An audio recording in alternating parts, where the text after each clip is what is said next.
Remember when this Stranger Things star got arrested for stealing? Because I do. Now, of course, I'm talking about this woman, Winona. And Winona is around 30 when the story starts, and she's living in Hollywood, and she's a very popular actor during this time. You saw her in Beetlejuice, you saw her in Little Women, she was also in Edward Scissorhands, a bunch of stuff. She got a star on the Hollywood Walk of Fame. She's even been nominated for an Oscar, not once, but twice. So she's clearly doing really well. However, Winona has a problem. It seems like the fame might be getting to be too much for her. Maybe sometimes she just wishes it would stop, because she's not in a good place. Like, she's suffering from depression and anxiety attacks, so eventually she admits herself into a psychiatric ward hoping to get some help. But she doesn't seem to get the help she needs, I guess, because soon she leaves rehab and goes right back to making more movies.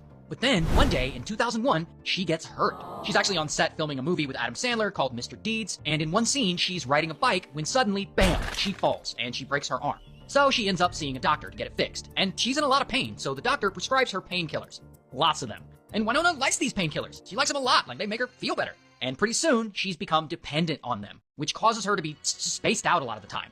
Now, the general public doesn't know this at the time, they just know that she's a famous movie star. But they're about to find out about these painkillers because Winona is about to become more famous than she's ever been.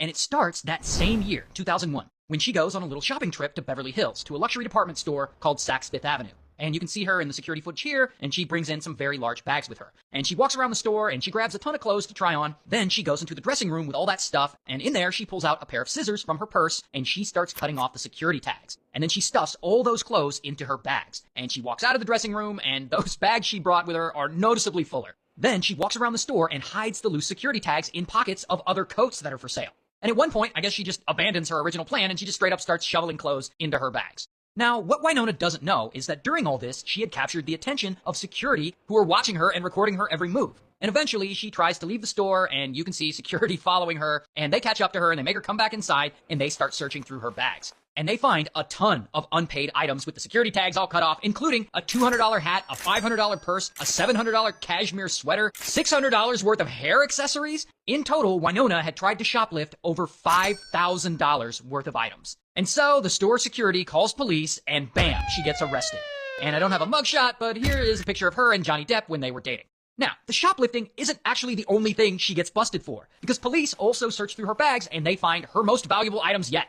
A ton of painkillers. In fact, in total, police find 8 different types of painkillers in her bag. So on top of theft and burglary charges, she's also hit with drug charges. Now, she's a major movie star, so when news of this multi-millionaire celebrity caught shoplifting gets out, it's like a bomb goes off. The media is all over this story. Suddenly, Winona is on the news and on the cover of magazines, and all these news stations play the security footage of her shoplifting. All the late-night TV show hosts are making jokes about her. Some store owners even start putting up these signs in stores, warning them that shoplifting is a crime.